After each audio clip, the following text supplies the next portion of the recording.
मित्र हो नमस्कार. नांगरू स्वप्ने उद्याच या कार्यक्रमात मी अजय भोईर आपणा सर्वांचं स्वागत करतोय. मित्रांनो, आज मी एक अशी गोष्ट सांगणार आहे की ज्या गोष्टींना तुमच्या प्रयत्नांना बळ मिळेल. मित्रांनो, एक लाकूड तोडा असतो, तो लाकडं तोडण्याचं झाड तोडण्याचं काम करत असतो आणि त्याच्यासोबत असे एकाच मालकाकडे बरेचसे कामगार असतात जे झाडं तोडतात. एक दिवस काय होतं, 1 वर्ष होतं, 2 वर्ष होतं, 3 वर्ष होतंय, 4 वर्ष होतायत आणि मग एक दिवस अचानक हा मालकाकडे जातो आणि मालकाला म्हणतो की "मालक, माझा पगार का वाढवत नाही आहात तुम्ही?"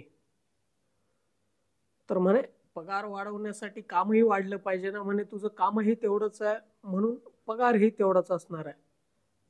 पण अलीकडे त्याच्या कानावरती एक बातमी आलेली असते, नुकताच 1 वर्षापूर्वी लागलेला जो कामगार आहे, त्याचा पगार मात्र वाढलेला असतो. मग तो मालकाला विचारतो की म्हणे, "मी तुमच्याकडे 5 वर्ष काम करतोय, माझा पगार वाढत नाही. मग 1 वर्षानं काम करणाऱ्या कामगाराचा पगार तुम्ही कसा काय वाढवलाय?"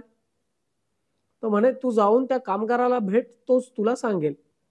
मग त्या कामगाराकडे जातो, त्या कामगाराच्या बाजूला बसतो, त्याला विचारतो की "मित्रा, तुझा पगार कसा काय वाढलाय ना? मी 5 वर्ष इथं काम करतोय. तुझ्या हातात कुऱ्हाड आहे, माझ्याही हातात कुऱ्हाड आहे. तूही तीच झाडं तोडतोयस, मीही तीच झाडं तोडतोय. तूही तेवढाच वेळ काम करतोय, मीही तेवढाच वेळ काम करतोय. तुझ्यात आणि माझ्यात फरक तरी काय? मग तुझा पगार 1 वर्षानं का वाढवला आणि माझा 5 वर्षानं का नाही?" तेव्हा तो समोरचा कामगार त्याला सांगतो की "मित्रा, तुझ्याही हातात कुऱ्हाड आहे, माझ्याही हातात कुऱ्हाड आहे. तूही तेच झाड तोडतोयस, मीही तेच झाडं तोडतोय. मग तुझ्यात आणि माझ्यात फरक काय आहे? तर मित्रा, जेव्हा आपलं एक झाड तोडून होतं, ते एक झाड तोडून झाल्याच्या नंतर तुम्ही सगळेच्या सगळे काय करता? विश्रांती करता आणि मला ती 5 मिनिटं जी विश्रांतीची भेटतात ना, त्या 5 मिनिटात मी काय करत असतो, तर मी बसत नाही.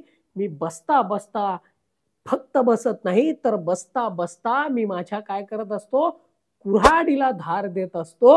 मित्रांनो, सांगायचं तात्पर्य एवढंच आहे, की ज्याच्या कुऱ्हाडीला जास्त धार,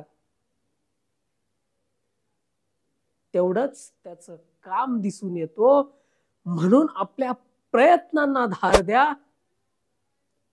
तेवढंच तुमचं यश चमकल्याशिवाय राहणार नाही. कोणी थांबवलं म्हणून थांबतं, असं आपलं नशीब नसतं आणि कोणी अडवलं म्हणून अडतं, असं आपलं स्वप्न नसतं. म्हणून संघर्षाच्या काळात आपल्या प्रयत्नांना धार द्या. तुमचं यश हे नक्कीच चमकदार असेल, ह्यात तीळ मात्र शंका नाही. धन्यवाद.